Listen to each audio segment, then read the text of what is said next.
আসসালামু আলাইকুম। আশা করি সকলেই ভালো আছেন। তো আজকে একটি গুরুত্বপূর্ণ বিষয় নিয়ে আলোচনা করতে যাচ্ছি। তো বিষয়টি সকলে ভিডিওটি সম্পূর্ণ দেখবেন, নয়তো অনেক কিছুই বুঝতে পারবেন না। তাই আশা করি ভিডিওটি শুরু থেকে শেষ পর্যন্ত দেখবেন। তো আজকে যে বিষয়টি নিয়ে আলোচনা করব, এই বিষয়টি হচ্ছে অতি গুরুত্বপূর্ণ। আমরা বাংলাদেশ থেকে যারা স্টুডেন্ট ভিসায় বিভিন্ন দেশে যেয়ে থাকি,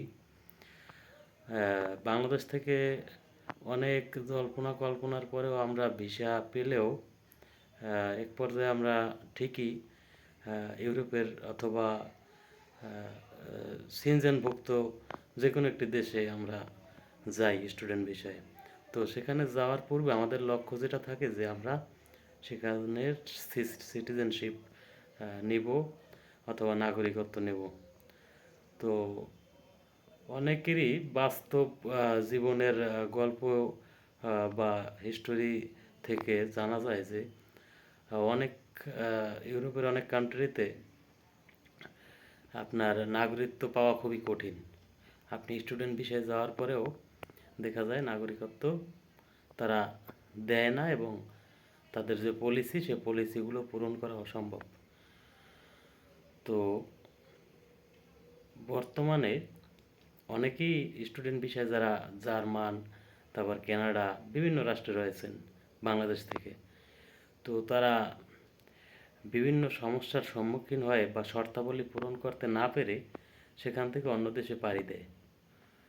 তো এটা যদি আপনি বাংলাদেশ থেকে নিশ্চিত হয়ে যেতে পারেন, তাহলে আপনার ওই দেশে যাওয়ার পরে কোনো বিড়ম্বনায় পড়তে হবে না এবং কোনো টেনশনে থাকতে হবে না।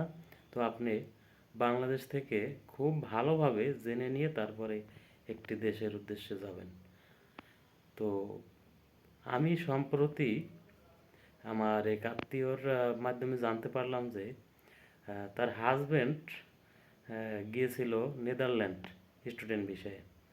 তো সেখানেতে সে নাগরিকত্ব জন্য খুব আপ্রাণ চেষ্টা করেছে, কিন্তু শেষ পর্যন্ত সে পারেনি। তো পরবর্তীতে বাধ্য হয়ে সে সেখান থেকে পর্তুগালের উদ্দেশ্যে আসে এবং পর্তুগালে সে নাগরিকত্ব পায়। তো পরবর্তী তার ওয়াইফকেও সে পর্তুগালই নেয় এবং তারা দুজনেই নাগরিকত্ব পায়। তো পর্তুগালের একটি সমস্যা আছে, যেটা বিশ্বের অন্যান্য সিনজেনভুক্ত ইউরোপ কান্ট্রির সাথে তাদের জীবন মান সম্পূর্ণ একই রকম এবং একই র্যাঙ্কিংয়ে আছে তারা, কিন্তু তাদের যে মিনিমাম যে ইনকাম, গড় ইনকাম, সেটা থেকে একটু অন্যান্য দেশের থেকে পিছিয়ে আছে। তো তারপরেও ভালো যে আপনি ইউরোপের যে কোনো একটি দেশে যখন সিনজেনভুক্ত হবেন,